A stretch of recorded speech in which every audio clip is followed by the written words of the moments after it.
আসসালামু আলাইকুম। আজকে দেখব জন্ম নিবন্ধন করতে কি কাগজপত্র লাগে।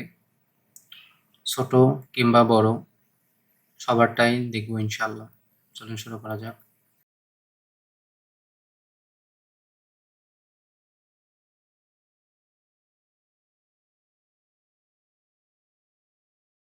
প্রথমে আমি ব্রাউজারে চলে যাব এবং বিডিআরআইএস এর যে অ্যাপ্লিকেশনের যে ওয়েবসাইটটা আছে সেটাতে চলে যাব। এর আগে আমি ভিডিও করেছিলাম যে কিভাবে নিবন্ধন করতে হয়, সেই ভিডিওটা দেখে নিবেন।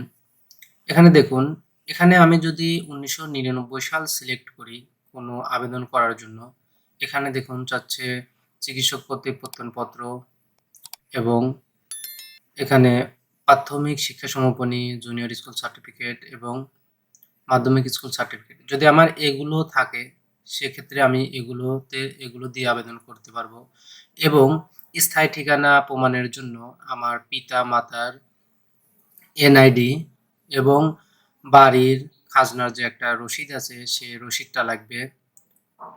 আর যদি আমার জন্ম হয় যে আমি এখনো ক্লাস 5 এ পড়ি না, যে তাহলে আমার ছেলে-মেয়ের জন্য কিভাবে আবেদন করব?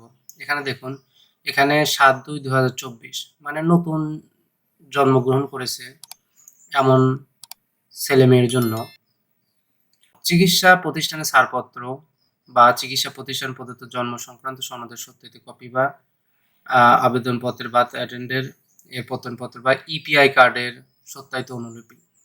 তাহলে আমরা সাধারণত ইপিআই কার্ডের থাকে সবার কাছে, সেটা দিয়েই আবেদন করতে হয়। আর সাথে যে পিতা-মাতার স্থায়ী ঠিকানা যেটা, সেটা প্রমাণের জন্য আমার পিতা-মাতার যে এনআইডি আছে সেটা এবং বাড়ির যে খাজনা রসিদ সেটা লাগবে। এখন ইপিআই কার্ড অনেকের কাছে হারায় যায়। যদি আপনার কাছে ইপিআই কার্ড না থাকে তাহলে আপনি কমেন্ট করে আপনার মেইল দিলে আমি চেষ্টা করব একটা সফট কপি আপনাকে পাঠায় দিতে। যেটাতে আপনি প্রিন্ট করে সেখানে আপনি লিখে নিতে পারবেন বিস্তারিত তথ্য। এবং এমনও থাকে যে ইপিআই কার্ডে নাম, পিতার নাম, মাতার নাম ভুলভাবে লেখা আছে। সেজন্য আসলে মাঝে মধ্যে দরকার হয় ইপিআই কার্ড। সেটা আমার কাছে আছে, যদি লাগে কমেন্ট করবেন। তাহলে ইনশাআল্লাহ আমি দেওয়ার চেষ্টা করব। এবার দেখুন, আমি একটা সাজায় রেখেছি কি ডকুমেন্ট লাগবে। এখান থেকে 0 থেকে ৪৫ দিন বয়সী সকল শিশুর জন্ম নিবন্ধন সম্পূর্ণ ফ্রি।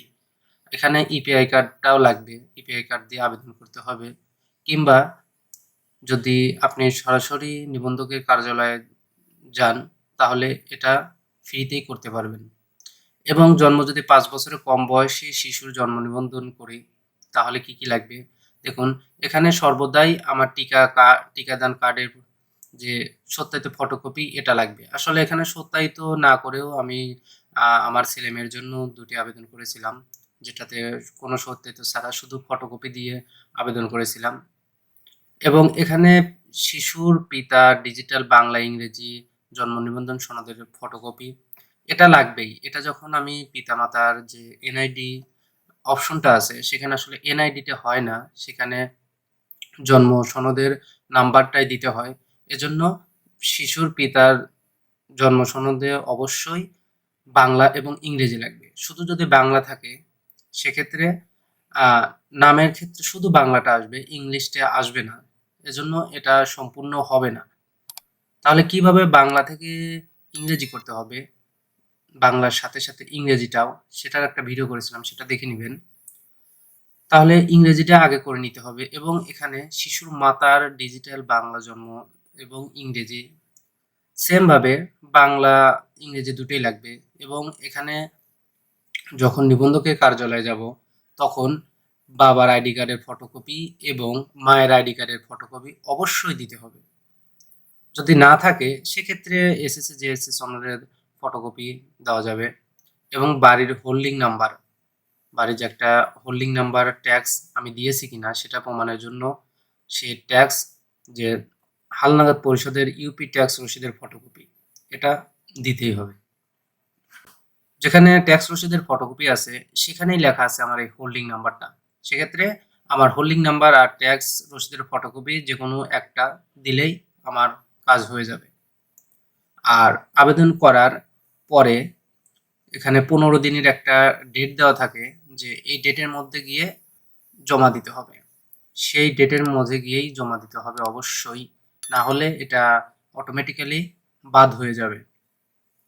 আর জমা দেওয়ার পরে 7 থেকে 10 দিনের মাঝেই এনআইডি কার্ড সম্পূর্ণ হয়ে যায়। এই ছিল ভিডিও। ধন্যবাদ সবাইকে।